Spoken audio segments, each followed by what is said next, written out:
Big Boss season 8 டே 1 start ஆகுதுங்க. இப்போவும் நேற்று ஆரம்பித்த பஞ்சாயத்தை பிடிச்சிக்கிட்டு ஜாக்லின் தனித்து நின்று போராடிக்கிட்டே இருக்காங்கங்க. எனக்கு நீதி வேண்டும் நீதி வேண்டும்ன்ட்டு.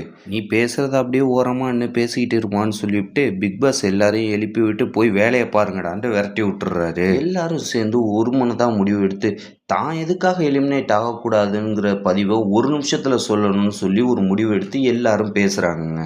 நல்ல நல்ல கருத்துக்களை சொல்லி நான் உள்ளே இருக்கணும்னு சொல்லுவாங்கன்னு பார்த்தா, தர்ஷா குப்தா நான் 1 மாதத்துக்கு ட்ரெஸ் எடுத்துகிட்டு வந்துட்டேன், நான் கண்டிப்பாக உள்ளே இருந்தே ஆவேன்னு சொல்லி போராடுறாங்கங்க. சாச்சனா கேமை கிவ் அப் பண்ணுற மாதிரி பேசுகிறதுனால எல்லாருக்கும் ஒரே டிசப்பாயின்மெண்ட்டுங்க. ஜெஃப்ரி ஒரு பாட்டு பாடி ஃபன் பண்ணி மற்றவங்க வாயாலே நீ இங்கே இருக்கிறதுக்கு தகுதியான ஆள் தான்ப்பான்னு சொல்ல வச்சிடுறாருங்க.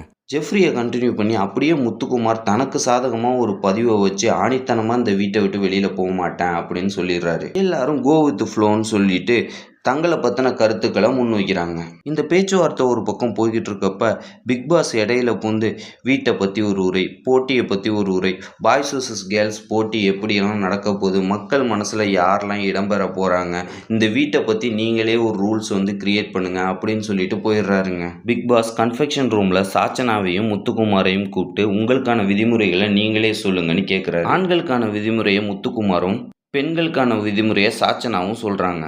நீங்கள் என்னத்தை வேணாலும் சொல்லிட்டு போங்க, நான் கடைசியாக என்ன முடிவு எடுக்கிறேனோ அதுதான் உங்களுக்கான விதிமுறைன்னு சொல்லி 2 பேரையுமே வெளியில் அனுப்பி வச்சிடுறாருங்க. என்னதான் இருந்தாலும் இந்த ரூல்ஸ் விஷயத்தில் பெண்கள் பக்கம் ரொம்பவே வீக்காக இருக்காங்கன்னு தாங்க சொல்லணும். ஏன்னா பாய்ஸ் பக்கம் ரொம்பவே டாமினேட்டாக செம்ம ஸ்ட்ராங்காக இருக்காங்கங்க. பெண்கள் அணியில் சிலர் கூட்டு சேர்ந்து பேசிக்கிட்டு இருக்கும்போது ஆண்கள் அணி செம்ம ஸ்ட்ராங்காகவும் ஒன்றாவும் இருக்காங்க. பெண்கள் அணி தான் அங்கங்கே நம்ம பிரிஞ்சு கிடக்கிறோன்னு சொல்லிக்கிட்டு இருக்கப்ப பிக் பாஸ் குசும்புத்தனமாக ஜாக்லினோட முகத்தை காட்டுறாருங்க. இதுலேருந்து மக்களுக்கு என்ன சொல்ல வராரு பிக் பாஸ்ன்னு எனக்கு புரியல. உங்களுக்கு புரிஞ்சால் கமெண்டில் சொல்லிட்டு போங்க. திடீர்னு பிக் பாஸ் எல்லாரையும் கூப்பிட்டு லிவிங் ஏரியாவில் உட்கார வச்சு எலிமினேஷன் ப்ராசஸ் ஸ்டார்ட்னு சொல்லிடுறாருங்க.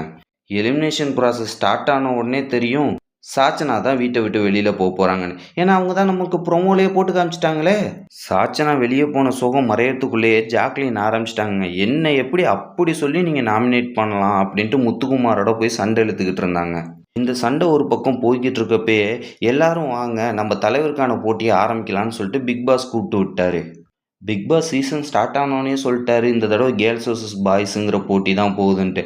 அதனால இந்த தடவை தலைவனா தலைவியாங்கிற போட்டியும் ஒரு பக்கம் நிலவுனுச்சு.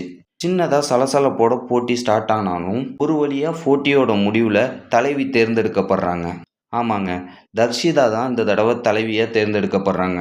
அதுவும் இந்த சீசனோட முதல் தலைவி. மறுபடியும் ஒரு எலிமினேஷன் ப்ராசஸ் ஸ்டார்ட் ஆகுது. எல்லாரும் வழக்கம் போல் 2 பேரை நாமினேஷன் பண்ணுறாங்க. ஒரு வழியாக எலிமினேஷன் ப்ராசஸோட முடிவில் 6 பேர் நாமினேட் செய்யப்படுறாங்க. இந்த எபிசோடும் இதோட முடியுது. நன்றி, வணக்கம். அடுத்த எபிசோடில் சந்திப்போம்.